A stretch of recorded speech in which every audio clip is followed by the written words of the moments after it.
Welcome, everyone. This is episode 28 of the SnapCast podcast with your host, Mente Ocho.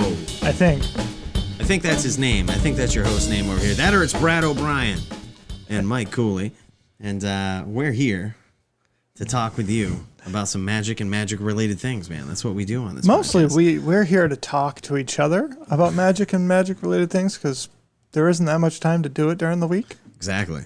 And there's some cool stuff to talk about. Yeah, I feel like a lot of these podcasts lately, we're just going along on the journey together, learning about things, man. And we're happy that, some of you guys join us for that. So thank you for joining us on episode Mente Ocho. Enjoy that. Please like, share, and subscribe. Absolutely. Here on YouTube or if you're listening to us on your favorite podcast app. Yeah, it really helps us out. So, dude, what have you guys seen from M21 coming in this week? Like, we just had the pre-release this past weekend, like a whole bunch of stuff dropping, new cards for all different formats. Man, some stuff has been happening. We were just looking through here, and Brad was like, "Dude, we just got to start recording because this is insane." We were looking at like card prices that have never been lower. We were looking at like weird places that new like M21 cards have been showing up, like what formats have been changing. God, man, so that's what we're doing today. We're just gonna like look through this and share with us in the comments what you have seen and some crazy stuff as we find out some more, man. Speaking of the comments, I'll shout it out early. Last week we had a couple of comments, one from Andy Tech4, who just did a recent video that we're going to talk about a little bit later. Yeah. Where he was asking, what do we think the difference is between price and value? And that's something we hadn't really talked about on the cast. I think it was just a whole bunch of ignorant words I say and string into one sentence, and then the internet tries to make sense of them. So thank you, Andy, for asking for this clarification. Yeah, because those terms get used interchangeably all the time. Oh, for sure, man. But something can have value without having a high price tag. Yep. Like your love and affection, Mike. That's right, man. Right back at you. Yours is so full of value, but I would never think about selling it. But if I did, I probably couldn't get much for it. Unfortunately, you're probably right. But yeah, so that's that like intrinsic, emotional, sentimental value sort of stuff. But I think in your comment response to Andy, you talked about, Eternal Witness. Yeah. A totally playable card. Like that card has immense value. Oh, exactly. And in a draft or just in your collection. It has been called the green Snapcaster, dude. It's huge value. Huge value for a card. That's interesting. I wonder now if there is a correlation between the cards' in-game value. Oh man, and what like cardboard value? Oh, for sure. Like if you think about it. I mean, I'm not related to its actual price, yes, but like not related to its price. But desirability. Yeah, exactly. Like that's kind of what it is. So like when we say words like value, typically what we mean is like there is a huge amount of playability and this card is very valuable in the decks that it shows up in and possibly more that we couldn't dream of. You know what I mean? It's just a really good playable card. When we talk about a card's price, I feel like we're always doing this. Show me the money. Yeah, exactly. It's just like, I feel like we're always doing this. Like, yep, buy these, sell these. This card is so high right now, or this card is so low. It's just like the price doesn't match its value. You know what I mean? And that's the difference is, so when we talk about anything as a speculation, or if we talk about a snap this up, we're talking about this is a card that is undercosted for its value. Right. Totally. That's a good way to put it. I think that is a good way to put it. It's a very good way to put it. Nice job, everybody. We came to it together. The other comment that we had on last week's video was from Jason Clark, who recognized that we put in a little post-credit scene. Right now, we're not offering any uncut, unedited extra footage to our non-existent Patreon page. But every once in a while, when there is something too silly to pass up, I'm definitely going to throw it in as a post-credit scene. So thanks for sticking around to watch this stuff all the way through to the end. Yeah, geez, I'm surprised you don't get sick of us after like the first 5 minutes, Jason. You even see us most weeks. What the hell? That's good on you, brother. We and really seriously, like in the first 5 minutes, we've touched on the idea of cost versus value. I mean, geez, we could be done this week. Want to call it? No. There's my work ethic. Hey, for those of you that are listening, it's going to be Independence Day weekend. Happy 4th of July. Absolutely. Nice long weekend for a lot of people out there, getting the 3rd of July off, which is tomorrow. Observed holiday in the U.S. Observed holiday. Gonna be sweet, man. What are you doing? Any big special plans over this weekend? Doing some barbecuing?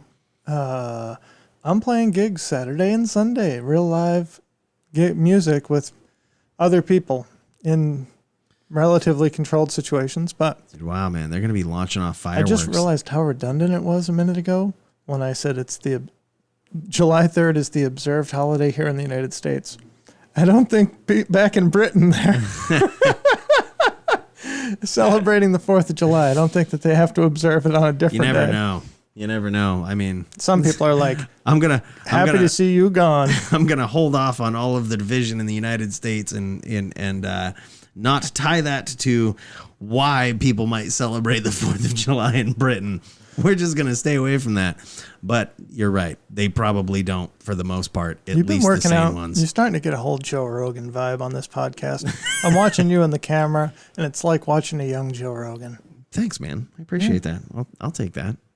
That is a compliment. I definitely don't look as fit as him, man. I try as I may. I'm lazy as hell. I don't want to work out. I just want to lose weight, and that means you can't eat as much food. Right. And damn, that's hard. Food is really so good. It's probably, I don't know why, but it's like the thing in life that your body tries to reward you for every time. It's like, yep, that McDonald's cheeseburger was a good idea. I don't care what the internet says. Well, so this will be an interesting tangent for the podcast, but our food reacts to our body in such a way that makes it a pleasure cycle. So, and I remember now, really where I want to go with this is we have too much goddamn food. People are worried about starvation across the planet because we have too much food in some places and not enough in others. But you don't have to work all day to make sure that you eat. It's nuts, man. It's just not the way of. Can you imagine back when we were like hunter-gatherers and we were like, damn it, I got to get up early. And if you weren't eating, you were like, I really got to work hard here because I'm going to starve to death if I don't. And now it's just like, yeah, I took a shit today. I suppose I'll go grab a sandwich. I see what you did there. Well, and that's it. We both have fairly sedentary careers. By all rights, I could eat a friggin' food cube with 1,600 calories and survive and probably be a healthy weight. Yeah. But food is just so plentiful. And the food is so chemically rewarding to our brain chemistry by design that we could have a whole different podcast. Yep. Oh, for damn sure, man. I don't understand it. I don't know why. But I just wish that's the one thing, right? If I could invest in good food decisions, like I could invest in Magic cards, man, I'd be one lean looking mofo. Yep, I'm not going to buy that burger. My body is going to overvalue these calories right here. The price might be right, but there's a reason. There's no value. Right, there's no value. You see what I did there? You like that one? I did. That was pretty smooth. It is so hard. Yeah. A lot of people know that I've dabbled with the keto thing, and I'm happy to say that, on the scale this morning, my weight has fluctuated about 2 pounds, all said and done, through this whole pandemic. So that's not bad. That's not bad. For a little while, I was trending up and didn't make any drastic changes, but focused more consistently on the keto and come back down. And, so now I'm within 2 pounds of where I was before pandemic. And trending that way. That's really good, especially since the pandemic, everyone's personal refrigerator has been no more than 20 feet away from them for the most part all day. So it's like, yeah, good on you, man. Props. Dude, so... Magic cards? Yeah, why not, Okay. right? Like, we might as well dive in. You guys want to talk about Magic? Dude, so some of these cards, we were just breezing over this list. Like, we'll We have want to... the low. Oh, yeah. Like, so some of these cards were, like, stupid low. Lower than they've ever been in their Magic history. And some of them blew my mind, dude. Like, I'm going to make a pun, ready? Yep. I still have an affinity for Arcbound Ravager. Oh, where was that? That Dude, was where's your fake ass applause? We need to get those going because I was brewing that in my head for like 5 minutes. Oh, you were working on that affinity for Arcbound Ravager pun for that long? I still have an affinity for this card, dude. It was just here a minute ago, wasn't it? Yeah, it was. That's all right though. My price there it memories. is. Oh yeah. Yeah. Where is it? I feel like my eye just ran over it. So did mine. Either way, no, we saw Arcane Signet. That's what we were looking at. But just do a Control F for Arcbound Ravager. But either way, I can tell you what it was at. Like, so you know the card Arcbound Ravager, right? Like the card that back when it was in Affinity, and Affinity was like one of the top decks in Modern. Arcbound Ravagers were like $60 a pop, between $50 and $60 a pop for the regular versions. We were just talking about a couple weeks ago how like the new what is it, Secret Lair, or what was the new one? It was like a Judge promo or something, was $10. But now the Arcbound Ravager Masterpiece Series Kaladesh Inventions is under $50, man. Like, you can get this card for under $50. Mind you, remember, this card, the original card, was over that price not too long ago in Magic history. Like, this is just an insane time to be a Magic player right here. So here's my thing, and this will be interesting. Here's another tangent, but as far as the Kaladesh Inventions and the Masterpiece Invocations, of all the decks in the game, Affinity, Classic Affinity, is the closest to being able to make the whole deck with that kind of card. Because there are actually more Kaladesh Inventions. Like, you have the Ornithopter, you have the Arcbound Ravager, you had the Mox Opal. Mm-hmm. I'm pretty sure there was something else in there. Oh, yeah. Springleaf Drum was a big one that was just, it was very indicative of that style deck. Like, there but used what to I'm be, saying is, you could have your whole deck in Inventions. Oh, yeah, with what they printed in those. Nearly. Yeah. And so if they ever went back to the well, I remember thinking about this. Now, Kaladesh was... Steel Overseers, by the way. Steel Overseer was another one. Yep. You are so close to being able to have your whole deck pimped out in this format. And then they banned Mox Opal, and now it's like, all right, well. Well, but you still couldn't finish the deck. And so my gripe is, as much as I love some of these fancy cards and promos, if it looks out of place in the whole rest of the deck, who really wants it?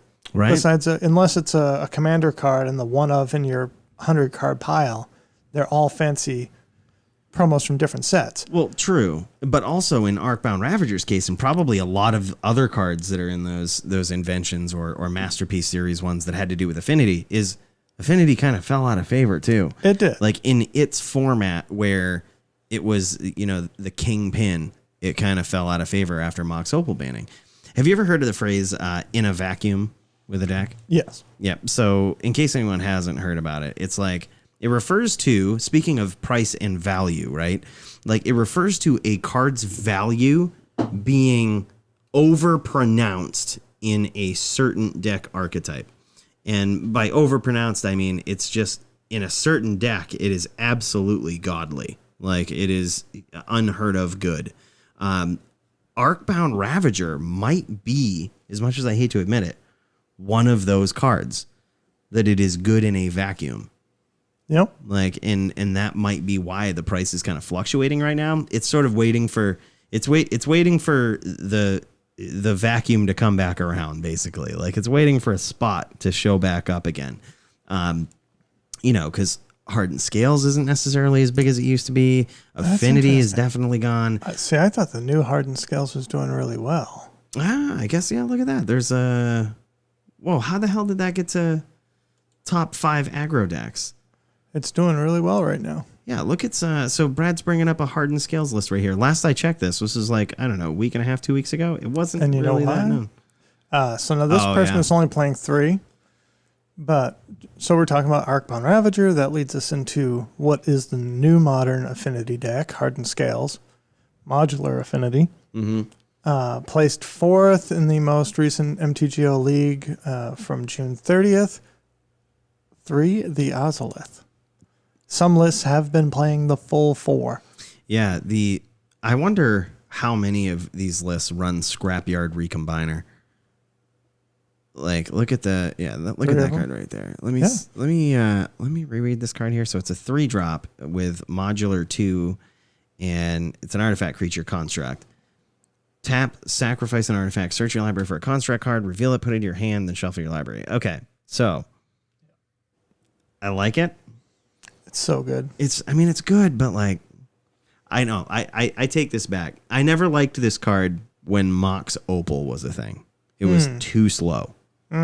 But now that the format is kind of slowed down, or this archetype is sort of slowed down since the Mox Opal banning, this might be appropriate, dude. I'm wondering how many of these decks, of these Hardened Scales decks, actually run that, though. So that was the one that got 4th place on June 30th. Here we have June 21st. 4 Scrapyard Recombiners. And 4 of the Ozolith. 4 Ozolith. What's the price of Scrapyard Recombiner? Click on that and see. Oh my God. Is that right? Let's keep going. Keep going, because there's no way. Oh my God. Yeah. That's the real price. That's the real price. That's the real price. Dude, so you can get these Scrapyard Recombiners for 35 cents. Because it's only good in the modular affinity. Yeah. Deck. But it is still only a rare. I mean, it's still a rare, only printed in Modern Horizons. Yeah. That just seems so weird to me, man. I thought for sure at least $5, but Jesus.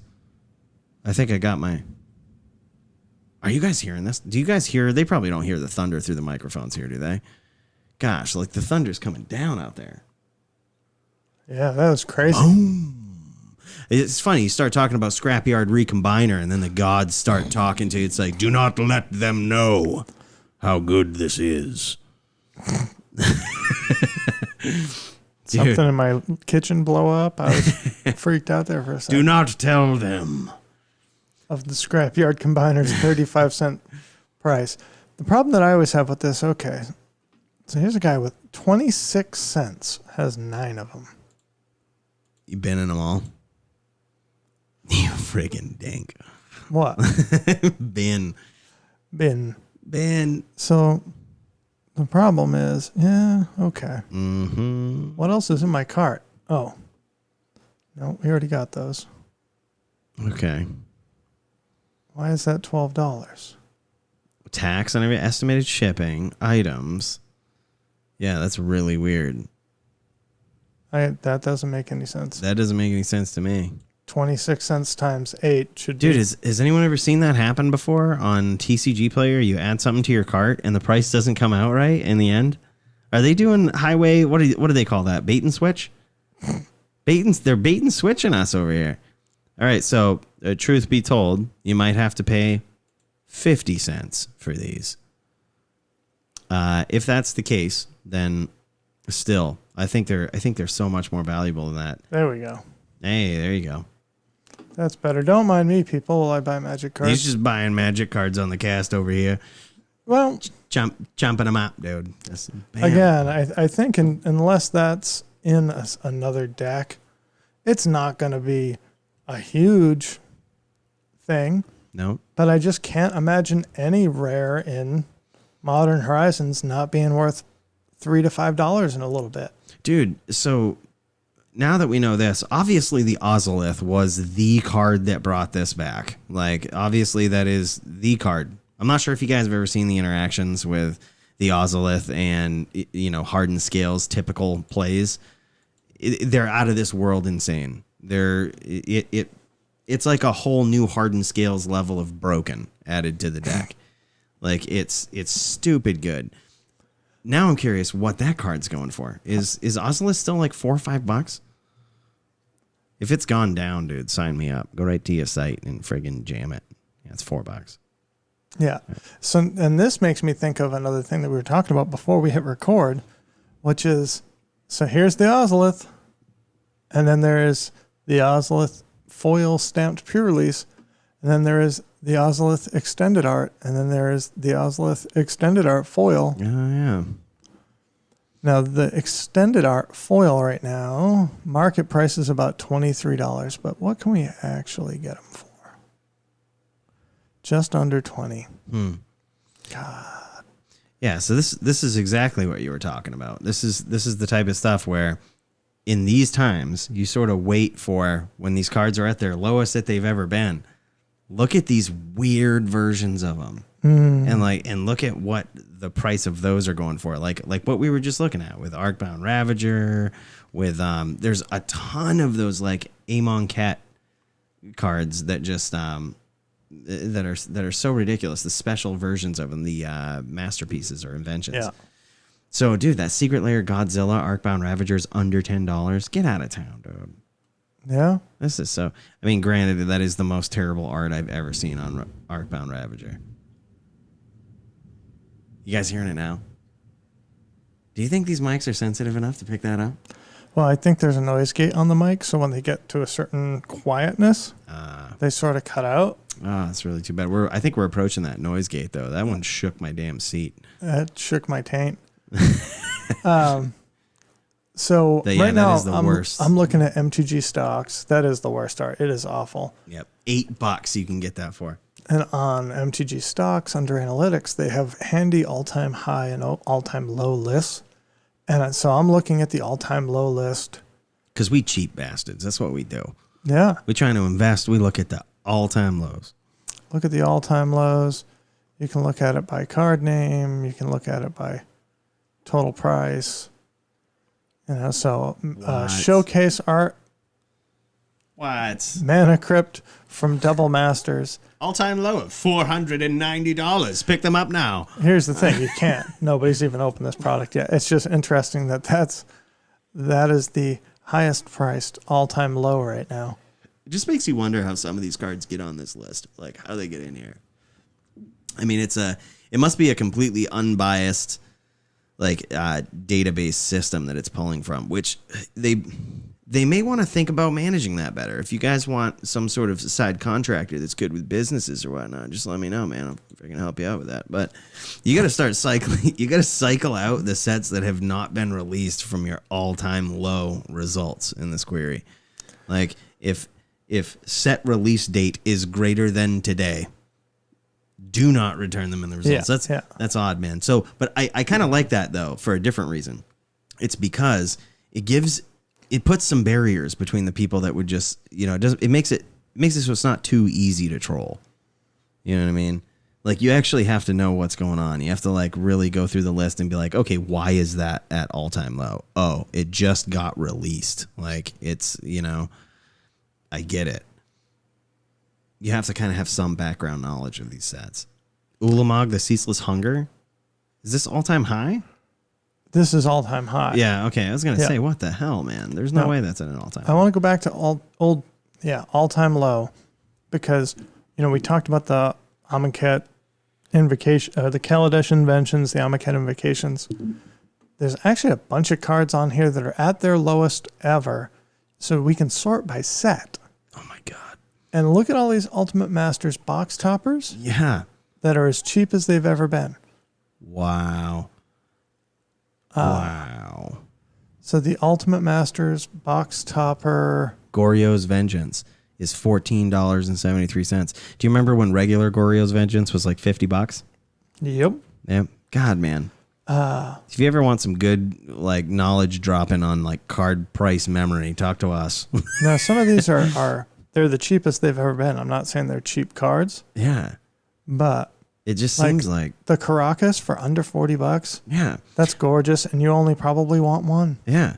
I mean, well, actually, no. Anyone who's running Caracas is probably running the oh, that's right. It's Band and Commander. Yeah. They're probably running the Legacy Death and Taxes, and they probably want 3 or 4 of them.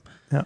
But it's still. That's as gorgeous That's as the time to buy 3 or 4 of them when you can get these alt art extended full bleed cards here for less than $40. I remember paying I think it was $70 for Caracas way back in the day before it was ever reprinted. And that was one hell of a deal. I was like, it took the seller on eBay like a month to send it to me. And I was so mad because I was like, I'm never going to find this price ever again. I was so pumped. That was from the original Legends English. Holy crap. Wow. I should get those. I love those cards. I already have. Yeah. So he's looking at engineered explosives right now. So if anyone has any price memory about this card, you'll know where this has been.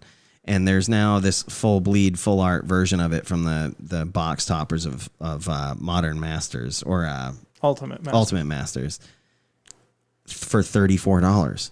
No, that's okay. So that's the average price or whatever. This is the market price. That's what I've been under $30. Wow, $29. Wow, God, that's stupid, dude. It is stupid. So now I've switched to looking at just box toppers sorted by price, just to see, okay, what box toppers are out there under $50. Jeez. Oh, wow. So Goryo's Vengeance, if you look at market, it's like $10 or $11. Yeah. The box topper. God, man, that's ridiculous. That's one of those things where you could probably find somebody in a Facebook group that tried to get a play set and now is willing to let them go for $40 because they're not actually playing them. Right. Man, that's so cool. I'm not going to recommend Vengevines.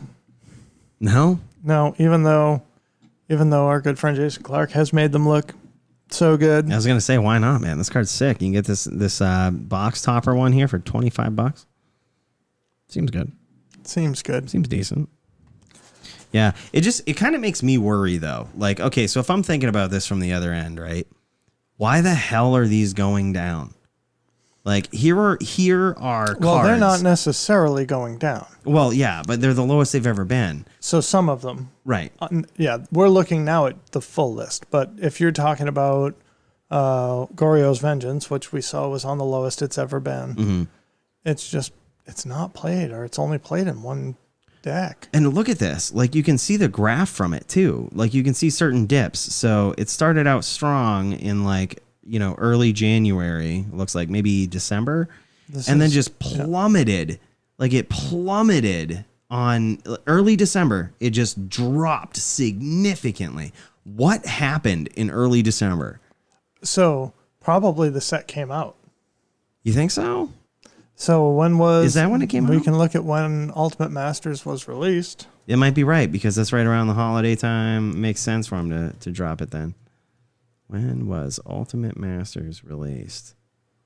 Come on, Internet. December 7th. Yeah, December 7th. Okay, so it dropped significantly after it was released. Let's look for other patterns in this graph. So it kind of maintained and then just right around July. People were so excited when it got announced, they were probably pre-selling or pre-ordering. Oh, for sure. And then they actually hit the market. And it was like, okay, there's actually more of these in play than probably people thought. Yep.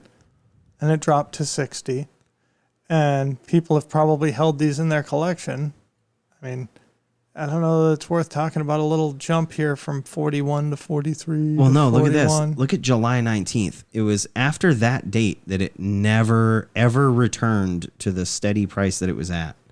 So, yep, between late June and early July to mid-July, right there, bam, dropped. Like, it slowly dropped, which is more indicative of a real price drop in a card where, like, certain market factors are influencing it. People don't immediately want to give it up for, far less than what they think it's worth, but just over time, it just continues to take that downward slant, that downward slope.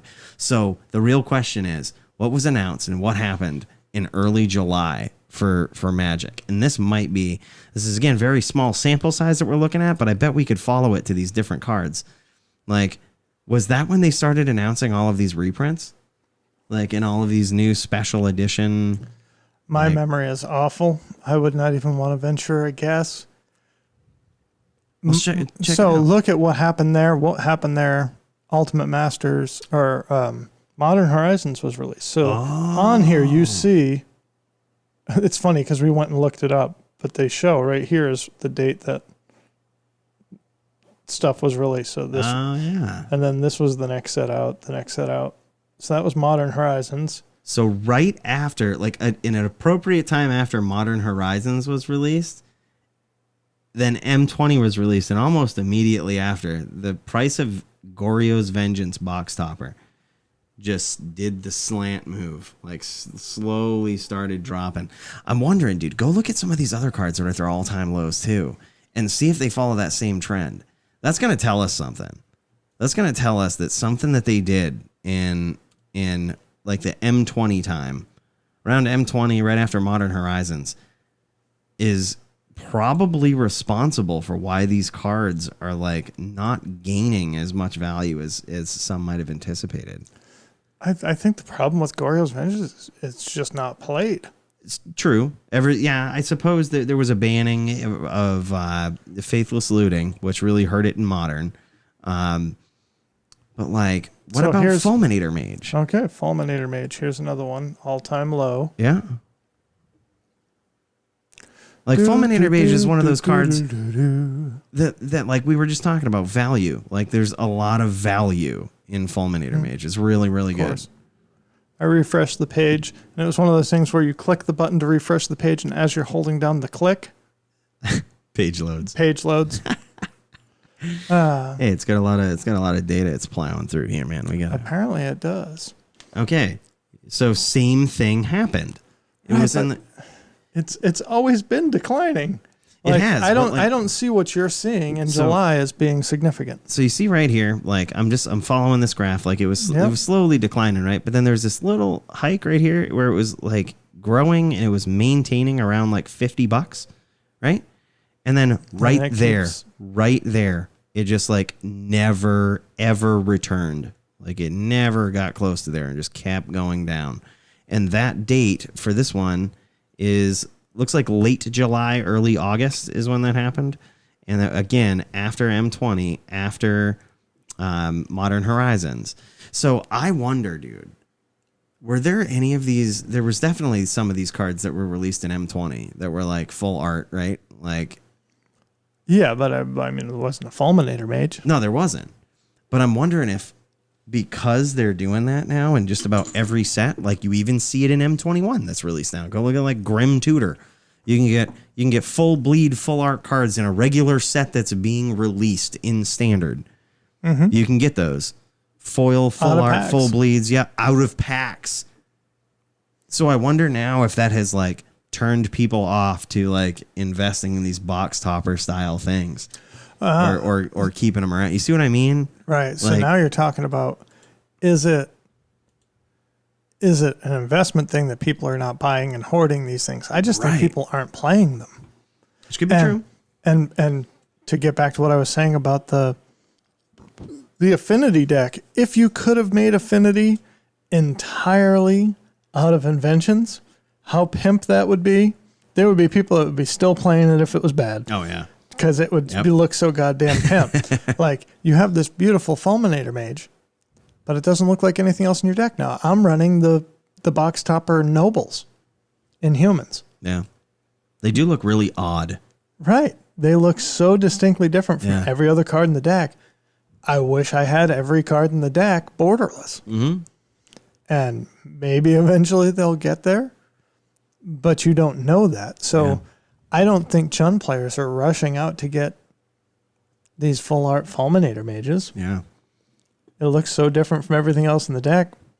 Why bother? And you'd need, 13 other different cards to come out in a full art version to actually have your whole constructed deck be borderless.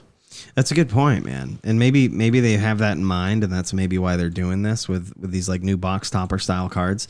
But I think you just watched my mind kind of change on some of these box topper style cards right here on the cast. Yeah. Like so that's probably why. Like I think people are realizing they're doing this a lot now. Like they're doing this box topper full bleed style a lot. And it won't be long before these aren't really too distinct from many other cards that are out there and because they keep doing it. So it makes me wonder, to go back to the original point of the masterpieces, the ones that everyone was hating on them at first. They were like, this art looks so dumb. or this is just so odd, I don't really want it in my deck, they're probably not going to reprint them like that again. No. You know what I mean? No. And I wonder if that will add to the collector value of it. You know? Man, the Invocation Force of Will is $410. Yeah. That's an all-time high. That's I'm looking at all-time highs. We have an Invention of Mana Crypt at an all-time high. Yeah, and that could be because of the replacement effect too, like, or the it's like when one version of it goes up because it's being played or whatnot, all of them are going to go up as well. Yep. Force of Will itself, the regular one, is at an all-time high, so it would make sense that they would track together. Yeah, they're like, oh, I don't really like this art, but I suppose I'll get it because regular Force of Will is $130 right now. You know what I mean? Food Chain, all-time high. Yeah. That's a reserve list card, too. Oh, yeah. Metalworker, same thing. Oh. All-time high. Got all mine at $10. $10. Now, this is fun. Looking at the all-time high value list, but scrolling all the way down to the lower value cards and saying, okay, Zendikar Resurgent. What? That card's weird. That card's weird. That card is an EDH All-Star. What? Oh, yes. I remember the pre-release versions of those. Those were like 50-cent foils. All right, folks. We're jumping over to edhrec.com. That's right, man. This is where you get all your good info. Resurgence. 27,712 decks. It's in 15% of 189,000 decks. So that's pretty good. Yeah. That's pretty good. So Zendikar Resurgence, if you haven't heard about it, don't worry. It's a 7-drop enchantment, 2 green, 5 colorless. Whenever you tap a land for mana, add 1 mana to your mana pool of any type that land produced. So, and then it says, whenever you cast a creature spell, draw a card. Wow. It's everything you want a 7-mana enchantment to be. Yeah. Yep. It's absolutely busted. But here's the thing. It's got a printing in a commander deck, and it's got a printing back in shooting back to it in Oath of the Gatewatch. I'm pretty sure that's it. Dude, Pride Sovereign's $5 now, $5-6. Yeah, and that's only from 6 sets ago. Yeah, man. Wow. Cats are getting popular. That's it. You heard it here on the cast first, man. Oh. By the way, what about a Rabo? What about a Rabo in this whole cat craze? There's foiled versions of a Rabo out there for like $1.50. How do you spell it? H-A-R-H. A-R-A-H, sorry. Roar the B-O, World. yeah. There's a Secret Lair version. Oh, yeah. The Secret Lair one is like the cute little cat, I think. Yeah, it's $1.83 for this, dude. Yeah. I mean, they only came in foil, to be fair. But, like, get out of town, man. Cats are blowing up, and this is still like $1.50, $1.83. Yeah. Because you can't.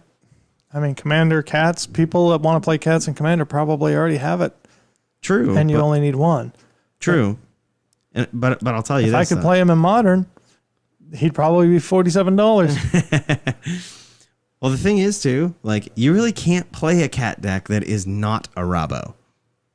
This is, I mean, obviously you can. Obviously you can make a deck, that's a weird cat deck. But, dude, if you are playing anybody but a Rabo as your cat commander and you're playing a cat tribal deck, I think playing a cat tribal deck. I think you're making a mistake. Like, it's just got the most busted ability on it, dude. So, yeah. Yeah, the Secret Lair version of a Rabo, also a foil, $30, $28. But I think that whole cats set was $40. Yeah.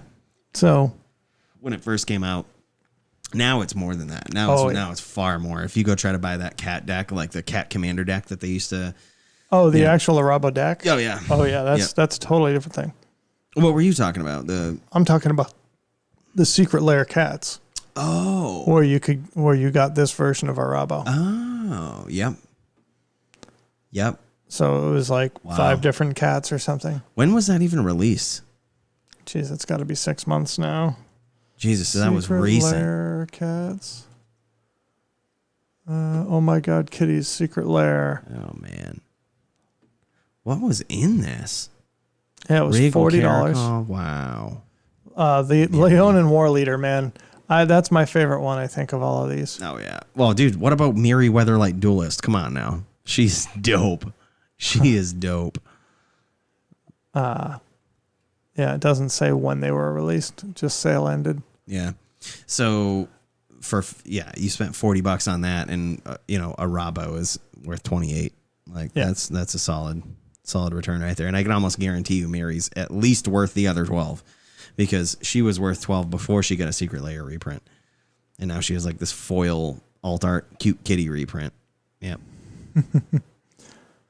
I mean, sign me up. I didn't know it existed. I might go check it out now. Pride Sovereign pre-release foils are $5. Ah, I see. Okay. So, and that is an all-time high for that card. Now, that might be indicating that people are picking up cats, because that's a sudden. Yeah, it was like $250 before that. $250, almost $3 maybe. I'm shortening the view here. Wow. And there was a spike, and then it dropped, and then it spiked again. Odd. Yeah. People are like, cats are going to be great. Cats are going to be great. Cats aren't really going to be that good. Cats are going to be great. Yeah. See, that's the thing about this non-biased data pulls from whatever query this is here. Like literally a few days ago, it dropped down to its regular price that it was at, $282. Yeah. And then we're talking in the past couple of days, it's spiked up to over $5, putting it at an all-time high. But there was also, it's been riding a spiky wave like that for, the last month. So, yeah, weird. Cats are on people's mind. They'll be moving. Cats will leave people's minds. No, they won't. Not some people's. So, if I had to snap this up for this week, it would be 2 cards. Aether Vial and Extended Art Azusa Lost But Seeking. Oh, yeah. That's a good one. That's a really good one. Actually, I wanted to talk about the Goblins deck doing pretty well in Modern. Right now, that's coming up. Just, Aether Vial's not going to get any cheaper. Yep. It's not as cheap as it's ever been, and it's not as expensive as it's ever been. But it's not a card that I think that they have any urgency at this point to print. I don't think that they're going to worry about reprinting it again until it's a $50 card. Yeah. It's one of those cards that you might just want to have in your collection. Yeah, and if you do, get those weird versions of it. That's going to be a little bit more costly, but true. Maybe. Like, let's see. You're just talking about the regular version of it? Yeah. Yeah. Yeah. Just an Aether Vial. Like a Dark Steel Aether Vial. Jeez. $29. Wow. Let's look at the Modern Masters one. Interesting. Iconic Masters. $26. Huh. So this is on Goldfish. I bet if we actually go to TCG Player, market price is $24. I'm looking at lightly played foils for $26. Yeah. That's a foil Aether Vial from Iconic Masters. Yeah. For $26. Not bad. Not bad. All right, if I had to, you want to see me freestyle a snap this up right now, just based on all of the stuff we've been talking about and all the things I'm seeing from Modern, from the sets, from M21, from this crazy stuff that's being released. I gotta have you look the price up of it first, though. No, it's what you used to do in grade school. That's so sad. When you would bring in your favorite item. Show and tell. Oh, Brad, you picking up what I'm putting down. We talked about this card last week, not on the cast, I think. You see this? Oh, shit, yeah, get that. Get it. Get it. You can get the originals. Oh, my God, you can get a foil for $25. You can get the regular ones for between 9 and 11, depending on the version. You get like the old school Urza's Saga ones for like a little over $10, man. God, that's stupid. Yeah, okay, so this is the card, right? Get them. I might actually go and get another playset here this week because This card is sick. So with cards like Zendikar Resurgence and these stupid, out of control, huge enchantments and things that give you added benefits when they come into play.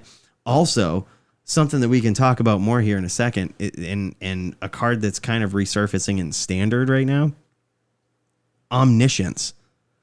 Like, that is a thing. There's decks that are using that in Standard right now. I didn't even think it was still in Standard. I was like, what? Like, this is a thing? Yeah, we're at Fat Standard, right? We're at 7 or 8 sets. Yep, Fat Standard, man. That's a good way to put it. But, dude, have you ever show and telled in an Omniscience before? Do you know how that feels as a Magic player? Have you ever turn 2 or 3 show and tell, and everyone's like, oh, I've got my big creature. And you're like, yeah, Omniscience. All right, I'm going to show and tell in the rest of my hand. You know what I mean? No, Mike, we're not awful people. Well, dude, like, if you think about it, all of these crazy, like, just big things that are becoming staples in Commander, or at least used a lot more in Commander, and cards that are gaining more attention right now in Standard that are outrageous mana costs that in Standard people are ramping up to cast them. Yep. Even if you think about that new Shrine, that 5-color Shrine, I can tell you a real good way to get that in at an inconvenient, 5 mana there is just show and tell it in, and it keeps paying its, its price every turn. You know what I mean? It keeps paying dividends every turn. Even though that would be more of along like the lower lines of things you could hit, it's still something. That's just like people are focusing on these cards right now. And I think they have kind of forgotten about show and tell. So if any of these make an appearance in like Commander, I'm not even going to talk about Legacy because I don't really think it drives the price of these cards. But like Commander for sure, if they realize how good this is, you know what I mean? And they realize they can cheat all of these nasty cards into play that they love playing in Standard and other formats, I think you're going to see a significant spike in this. So freestyled right there. Show and tell. Snap this up. You can technically get them for under $10. I can't even believe I'm saying that. Hey, do you have any idea how much a Great Henge costs right now? $30 maybe? $25, $30? If I had to freestyle it, guess it. The Great Henge. The Great Henge. Bruh, don't ever mess with my freestyling skills. $26 market price. There is an extended art of this. The foil extended art Great Henges are almost $100. What? Oh my God, it's a really good card though. It's a really good card. It's a really good card. I would not say foils, but I know a lot of you are green Commander players. I probably wouldn't invest in anything other than an extended art version. Yeah. Now, to go along with this, can you imagine show and telling in a huge creature? That's what I was thinking.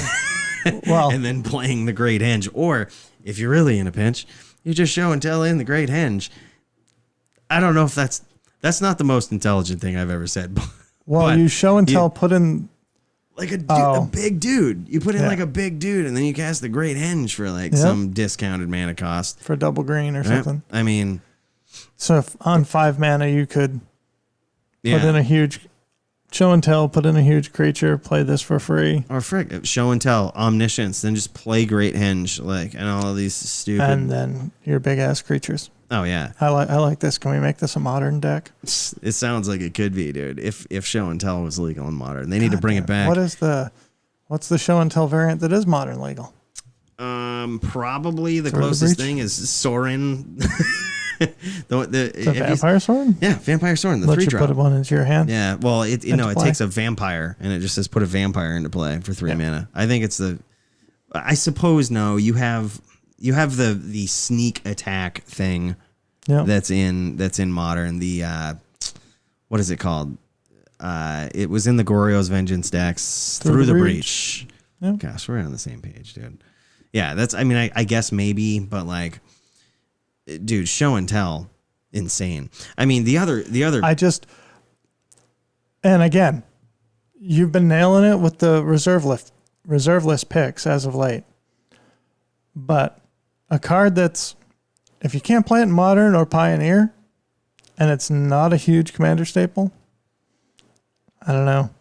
Well, I feel like I'm speculating based on two things really. Price memory for the card show and tell.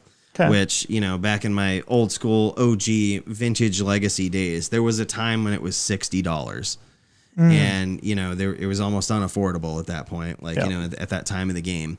And then it caught some weird reprint, like the foil reprint there. The Judge version. Yeah. And then soon after it caught another reprint in some other set, in Conspiracy Take the Crown.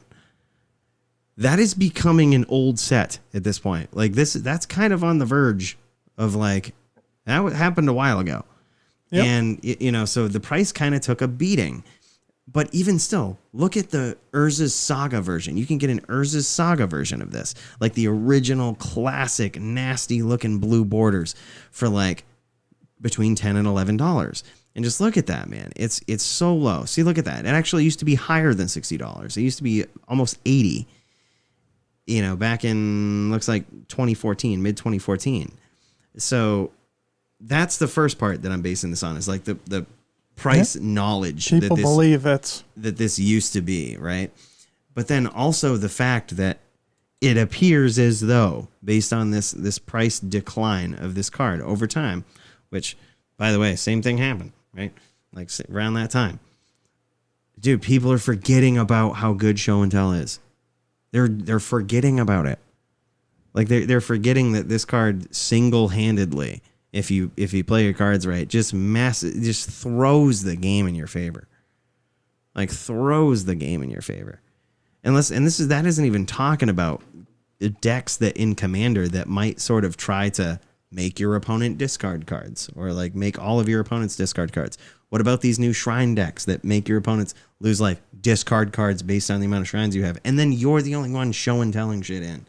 Dude, the card is just nuts. And even if you aren't, you can very early show and tell in one of these broken high mana cost shrines. You're just this is gonna. They're all about the shrines. You get shrines on the mind. Oh, dude. Well, yeah, we were. I guess so. We were just talking about this stuff. I'm illustrating this because I'm saying there's cards that have been printed recently that people they haven't made the connection yet of this is the sort of thing I could show and tell. This is exactly this is the sort of thing that really puts the game in my advantage if I show and tell this in, even if my opponent gets a big creature or something. I'm still all right. Well, while we're talking about shrines, let's talk about our good friend Tech4 Andy attacking the meta with a shrine deck this week. His video came out on Monday. That was really cool. Props to you, Andy. That was a sick deck, man. It didn't do so well in the video, but I think he was on the right track. And what I mean by that is in the beautiful YouTube algorithm, as soon as I watched his video for Shrine, that Shrine deck, I saw other Shrine decks pop up that other people had used. And meme deck du jour. Man, it's I'm telling you, the soup of the day. It's the it's actually seems like it could be a legitimate deck. I'm wondering. Let's check out MTG Top 8 and see if any Shrine decks have popped up in some Top 8 performances. Standard SCG Tour Online from July 2nd. So that was today. Ooh. Team of Reclamation, Junset, Sultan nope. No, but while we're here, only 18 players and showing the top 4. Yeah. But Team of Rec, just want to go over it really quick. I don't see anything in here right off the top that is from M21. Nothing. I mean, granted, this is a smaller tournament. Yeah. But, wow. Gen Sacrifice, I see a Scavenging Ooze right away in the sideboard, a Solemn in the sideboard. Wow. What about Mono Green Aggro? Wow. Nope. Wow. That's interesting. Oh, Scavenging Ooze in the board. Okay, yeah. In the board. I was going to think another Scavenging Ooze in the board here. Wow. Cry of the Carnarium. What is that? Is that the 6-drop? That's minus. No, it's 3 mana -2/2. Oh yeah, yep. The new Exile. 2 black board wipe. Yep, 2 black, 1 colorless board wipe. Yep. Okay. Yeah. So nothing. Nothing but so of the decks that we've seen, Skoos is on top. Let's look at this one. Was the same tournament from July 1st. We only have 2 decks. They can suck it. Go back to the list. That's another really weird. SCG tour thing. MTGO standard. 2-star events here I don't understand this sometimes about MTG Top 8. There's 2-star events and there's 18 players in them. I don't get it. But I'm not seeing any.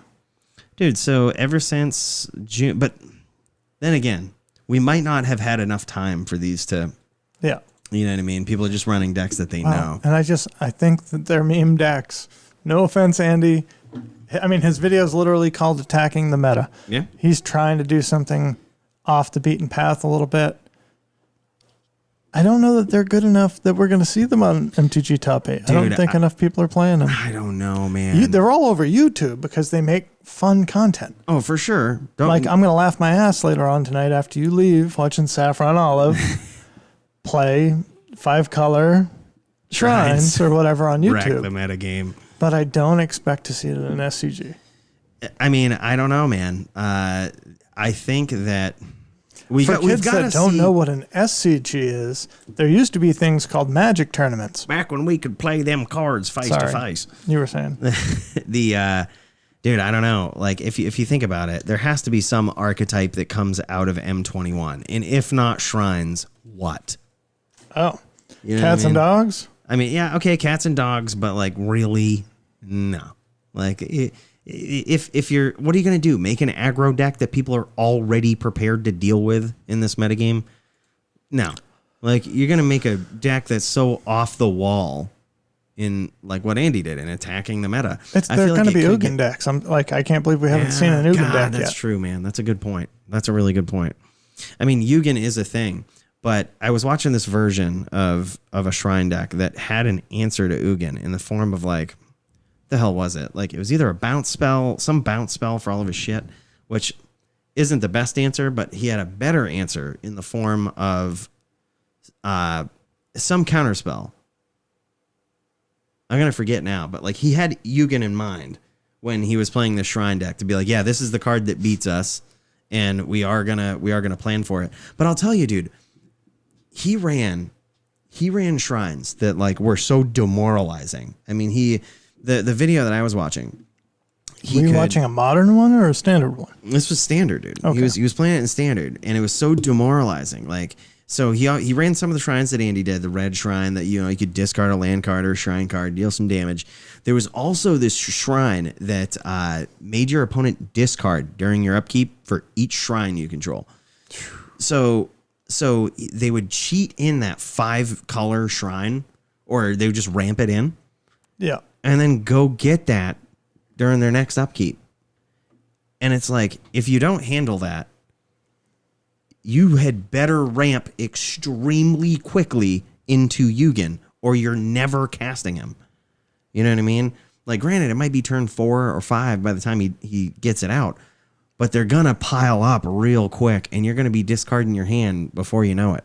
So, like, you had better have, like, the 0-3 reach guy, the Arboreal Grazer dumping lands in. You better get all your growth spirals. You better get your Euros, and you better really ramp up quick, and you better be playing that style deck that runs Ugin, or you're probably not getting Ugin out, dude, against these shrine decks.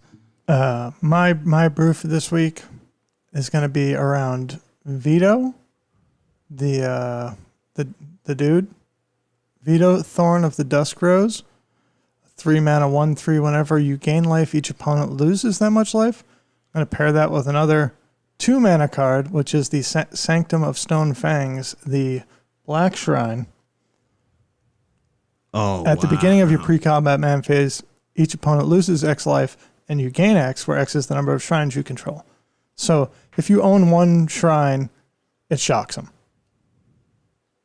Because this deals a damage, you gain a life. Mm-hmm. You gained a life, that deals them a damage. Yep.